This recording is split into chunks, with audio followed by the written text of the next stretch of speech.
Sai Varma. I'm from Bhimavaram. నేను మా చిన్నప్పటి నుంచి వ్యవసాయ కుటుంబం. నేను చదువుకున్నప్పటి నుంచి కూడా వ్యవసాయం చేసేవాడిని. నాకు ఎప్పుడైతే జాబ్ వచ్చిందో సిటీకి మూవ్ అయినా. సిటీకి మూవ్ అయిన కాడి నుంచి జాబ్ చేస్తున్నాను, 3 years చేసిన. కానీ నాకు అంతలా సంతృప్తిని ఇవ్వలేదు జాబ్.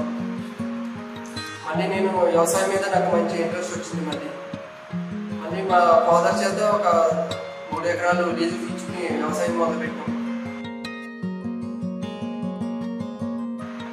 నేను జాబ్ తీసుకున్న తర్వాత చాలా మంది వ్యవసాయంలో ఏం చేస్తాము, అందరూ వ్యవసాయం ఏం చేసుకుంటామని చాలా కొంచెం తక్కువ చూస్తారు. కానీ ఎప్పుడైతే నేను వ్యవసాయంలో సక్సెస్ అవుతావు అప్పటి నుంచి వాళ్ళు నేను రెస్పెక్ట్ ఇస్తారు.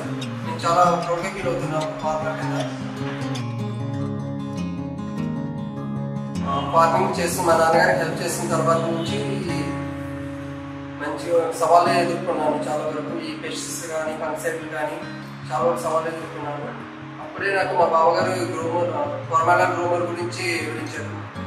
అప్పుడు నాకు పెట్లు ప్రాబ్లం ఎక్కువ ఉండేది. ఎప్పుడైతే నేను గ్రోమర్కి వచ్చి నా సమస్య వివరించానో అప్పుడు గ్రోమర్ వాళ్ళు నా ఫీల్డ్లోకి వచ్చి పరిశీలించిన తర్వాత నాకు ప్రోడక్ట్ ఇచ్చిండు. అది ఉపయోగించిన తర్వాత నా పంటకి ఉండే పెస్ట్స్ కానీ గ్రోత్ కానీ మంచిగా అనిపించింది. అప్పటి నుంచి కూడా నేను మన కొరమాల గ్రోమర్ ప్రోడక్ట్స్ వాడుతున్నాను. నాకు మంచిగా అనిపిస్తుంది. అలాగే మన కొరమాల గ్రోమర్లో విత్తనం పెట్టిన కాడి నుంచి ఎండ అయ్యేంత వరకు 10 కూడా దొరుకుతుంది. అలాగే గ్రోమర్లో ఇప్పుడు డ్రోన్ స్ప్రే కానీ ఇంకా కాంప్లెక్స్ ఎరువులు కానీ ఈ పెట్రోల్ క్యాన్స్, బ్యాటరీ క్యాన్స్ మనం స్ప్రే చేసుకోవడానికి రైతులకు 10 రుసుము మన కొరమాల గ్రోమర్లో లభిస్తుంది.